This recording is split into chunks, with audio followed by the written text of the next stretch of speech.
Gulf Coast Horticulture Expo downtown Mobile, where we're getting to see all kinds of really cool upcoming plants for this year, supplies for this year. And right now, my daughter and I, Addie, are at the Site 1 booth, and we wanted to check out the artificial turf that's upcoming. Site 1 is a wholesale provider, so any of the contractors that you hire, they will probably get their irrigation, their lighting, and their faux turf and tons of other things from Site 1. It's a really great resource. But I wanted to show you guys how many different types of outdoor turf, artificial turf there are. Are you counting them? How many are there? There's 9. They're showing 9. I'm sure there's plenty more options available. But Addie was noting what she felt like each one of these would be good for. What did you think this one was good for? This is golf course. Golf course, or like okay. Mr. Nate said, the gym. Okay. And then it feels this very one, scratchy. Then this one is the pool. It's very pokey. I don't know. Then this one, what did we say this one was? This is no, what was this one? There's the all yard. different types. Let's just call it that. Then this one is a football turf. This one is a yard. This one's a yard. They start to all kind of run together This after a one's while. yard. This one's evergreen yard. And this one's extra evergreen yard. All right, so what I want to note about these is when, as a designer, I'm choosing these different options. Of course, there's different heights of pile, depending on what your needs are. If it's a golf green, obviously, it's going to be a shorter pile.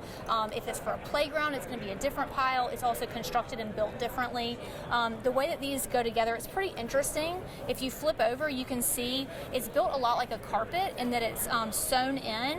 And what I love about the new types of faux turf is that they sew in thatch. It's brown thatch, and that adds in making it look more realistic. If all of it was just straight green, it would look very, very fake. Like this one. Yeah, this one's really good. You can see on the side here, you can see how much brown is in there, and that creates a really realistic look. Some of these are going to have I think most of these are meant to have a pad underneath them. Sports fields will have the rubber that goes down into the grass, but I think all of these are meant to have pads underneath them. So whenever you're shopping for faux turf, or your contractor or your designer is specifying, let them lead the way. They're very aware of what all the different uses are for these various different types, because they all are good.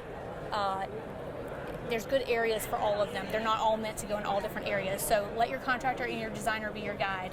Which one's your favorite? This that one? You like no, the long I'm not one? done. I'm not done.